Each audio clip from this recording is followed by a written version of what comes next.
नमस्कार दोस्तों, और बताओ कैसे हो आप सब और कैसा रहा आपका आईपीएस पीओ प्रीलिम्स का एग्ज़ाम। आई होप काफ़ी अच्छा रहा होगा। तो आईपीएस पीओ प्रीलिम्स का एग्ज़ाम अब ख़त्म हो गया है। 23 सितंबर और 30 सितंबर को एग्ज़ाम था। मुझे लगा कि 1 अक्टूबर यानी कि आज भी एग्ज़ाम है, लेकिन किसी का भी रिव्यू नहीं आया और मैंने अपने ग्रुप में बात भी किया तो किसी का भी एग्ज़ाम था नहीं। तो मुझे लग रहा है कि 2 ही दिन पेपर था और पेपर अब ख़त्म हो गया है। तो अब दिमाग में स्टूडेंट के यही चल रहा होगा कि एक्सपेक्टेड कट ऑफ क्या जा सकता है, जो कि काफ़ी नेचुरल चीज़ें हैं। हमने भी जब एग्ज़ाम दिया था तो हमारे दिमाग में यही चलती रहती थी कि एक्सपेक्टेड कट ऑफ क्या जा सकती है।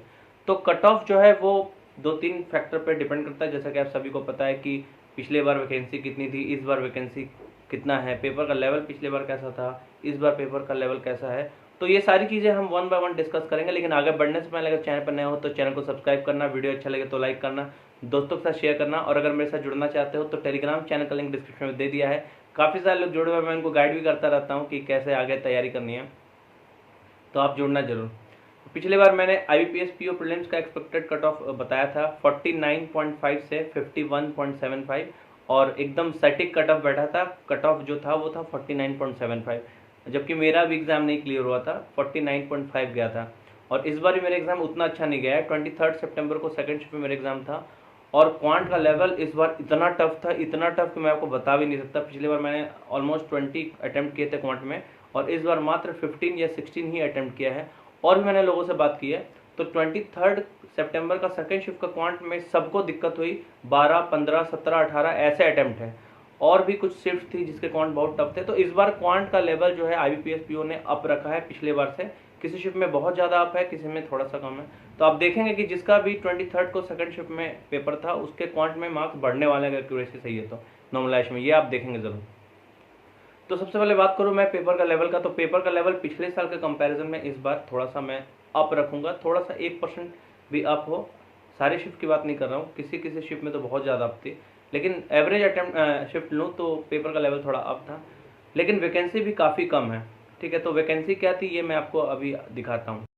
तो ये आप जैसा कि देख सकते हैं, वैकेंसी पिछले साल जो वैकेंसी थी 2022 में, जब आईबीपीएस पीओ का प्रीलिम्स का एग्जाम हुआ था, तब तक जो रिपोर्टेड वैकेंसी थी वो थी 6432, बाद में बढ़ के शायद 7000 प्लस हो गई थी, और इस बार जो है वो 3049 है। तो मैं 7000 वैकेंसी क्यों नहीं ले रहा, यानी कि फाइनल वैकेंसी जो आईबीपीएस पीओ की थी उसको इसलिए नहीं ले रहा क्योंकि प्रीलिम्स के एग्जाम तक जो वैकेंसी थी मैं उससे कंपेयर कर रहा हूँ, जो कि वाजिब भी है, ठीक है, क्योंकि मेंस का वैकेंसी लेके कोई फायदा नहीं है।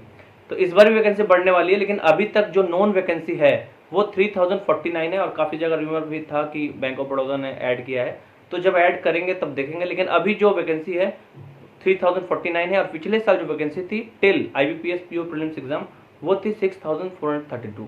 तो आप देख सकते हैं काफ़ी ज़्यादा गैप है, डबल का गैप है, लगभग डबल से थोड़ा ज़्यादा का। अभी बात करूं जनरल की, पिछले साल जो थी वैकेंसी वो थी 1224, जैसा कि आप स्क्रीन में देख भी रहे होंगे। ओबीसी की 829, ईडब्ल्यूएस की 300, एससी की 462 और एसटी की 234। और इस बार की बात करूं तो जनरल की 2516 है, ओबीसी की 1741, ईडब्ल्यूएस की 616, एससी की 996 और एसटी की 483। तो हर सेक्टर में, मतलब हर कैटेगरी में वैकेंसी आधी हो गई है। तो इससे आप ये अंदाज़ा लगा सकते हैं कि कट ऑफ बढ़ने वाला है। भले पेपर का लेवल थोड़ा सा अप था, लेकिन वैकेंसी इतनी ज़्यादा कम है कि कट ऑफ मेरे हिसाब से बढ़ सकता है, ठीक है। कितना बढ़ सकता है ये मैं आपको अभी नेक्स्ट स्लाइड में दिखाता हूँ। तो जैसा कि आप देख सकते हैं, पिछले बार जो कट ऑफ था वो था 49.75, ओबीसी का, जनरल का और ईडब्ल्यूएस का तीनों का 49.75 था, एससी का 46.75 और एसटी का 40.75। इस बार जो है वो मुझे लगता है कट ऑफ बढ़ेंगे। मैंने 2.5 का रेंज लिया है। जनरल, ईडब्ल्यूएस और ओबीसी का 50.75 से 53.25 लिया है, मैंने 2.5 का रेंज लिया है। अगर एससी की बात करूं तो 47.75 से 50.25 लिया है, और एसटी की बात करूं तो 41.75 से 44.25 लिया है। तो ये रहा मेरा एक्सपेक्टेड कट ऑफ। और ये देखिए एक्सपेक्टेड है, इसको एकदम ओरिजिनल मान के मत चलना, ठीक है।